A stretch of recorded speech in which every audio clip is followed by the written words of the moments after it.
fasten your seatbelt, adjust your seat backs to the upright position, and make sure you've got some spare change. Attention to the terminal. Spirit Airlines is boarding flight 180 to New York LaGuardia at gate number 85. Welcome aboard Spirit, the airline that calls itself the ultra-low-cost carrier of the Americas, taking cheap to new heights and new lows, like this not-so-subtle commercial. Dude, there's no way your mom is cheating on your dad. That wasn't Jerry, was it? Yeah, that was your son. You think that's low? Spirit Airlines fares are even lower. Now you can fly Spirit for as low as $1 each way. How do they do it? They squeeze every penny out of every airplane.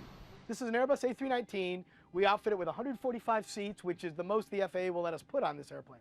So when other airlines operate this, how many seats do they put in? Usually around 125 or 126. So how much leg room is sacrificed? A couple inches per seat in general.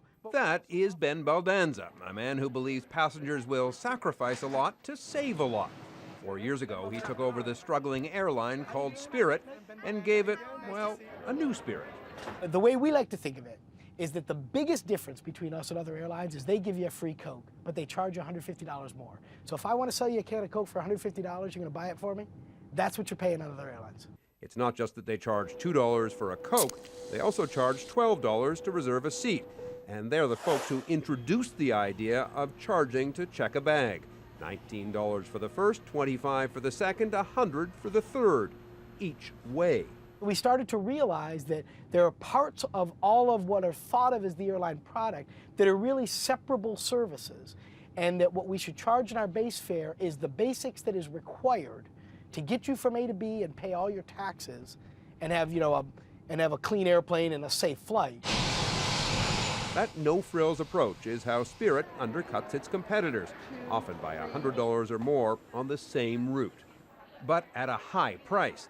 The U.S. Department of Transportation says it receives more complaints about Spirit Airlines than any other airline, by a factor of 7.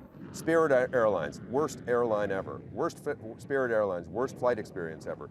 Spirit Airlines, your greed will cost you. Spirit Airlines, I've renamed them Evil Spirit Airlines.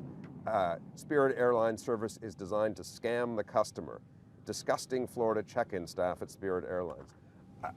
You can't be proud of that stuff. I'm not proud of that at all, but our staff is not disgusting in Florida, and the reality is it's a very small percentage of who we fly. A big chunk of the complaints come from all the hidden fees. Spirit tried tacking on a $7.90 passenger usage fee, a $2.50 natural occurrence interruption fee, and an $8.50 foreign travel fee.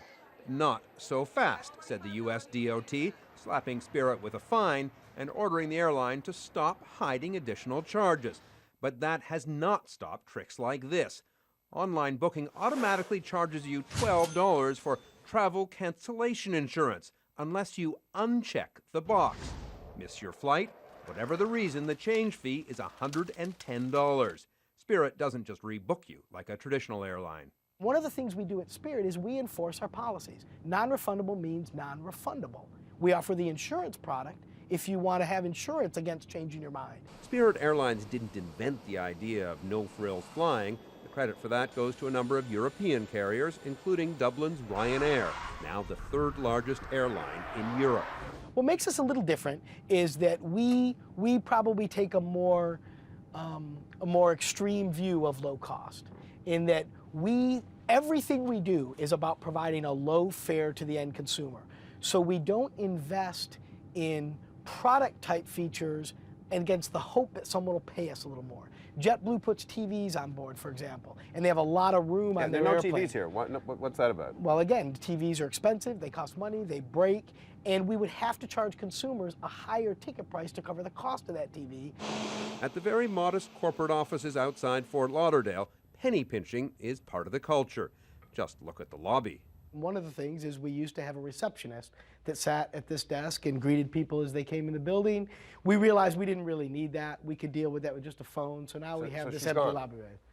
And it's a dark lobby. It is a dark lobby. We've removed about 2/3 of the light bulbs in the building. Oh, come on, you're kidding. No, we've done that because Again, it's easy to tell people shut off the lights, but if you never even buy the light bulb in the first place, you save that money and you never burn the electricity. How many CEOs have this in their closet? And do you really use this, or is this just to show people like me? I absolutely do really. It's up to each employee to keep the office clean, which means you take out your own trash and empty it in the dumpster out back. The boss says all this penny pinching at headquarters saves between 20 and 30 cents per ticket. The more important thing it does, though, is it sends a cultural message about who and what we are, that every cost is important. Those are all the airplanes. There's 28 planes, 28 actually. planes. That is clear in Spirit's Operations Center, What you're looking at here is where our airplanes are right now. where controllers track the movements of Spirit's 28 aircraft, all Airbus, as they fly to more than 40 destinations in the U.S., the Caribbean, and Latin America. Planes spend an average of 14 hours a day in the air. The time between flights is about, what, 30 minutes? 30 to 40 minutes on average, that's right. You can clean the planes and We can clean empty the 'em and planes, fill 'em service them, take everybody off, put everybody on, and get the plane moving again. And 30 Plane makes no money on the ground. There you go. You go down that way and make your way through security. Sure, Spirit has its critics, but make no mistake, the airline's ultra-low-cost obsession has earned it a loyal and growing following. Spirit carried more than 7 million passengers last year, an increase of 50% in just 3 years. One of Spirit's loyal passengers is Linda Gidley. We found her in Fort Lauderdale, waiting for her connection from her home in the U.S. Virgin Islands to Atlanta. She could have flown nonstop on Delta. I'm curious why you chose Spirit.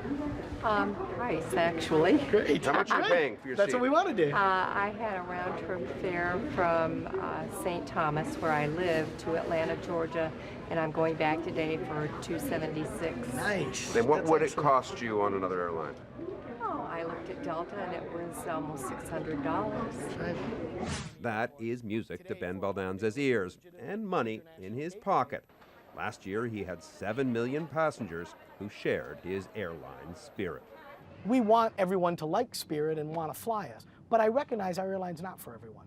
If you want to be coddled in the airport, if you want an enormous amount of legroom, if you want a free Coke when you get on the airplane, we're not your airline, and we're not built to be that airline. But if you want to save $150 round trip versus every other airline in the United States, we're a great deal. Come fly us. He does not charge extra for seatbelts.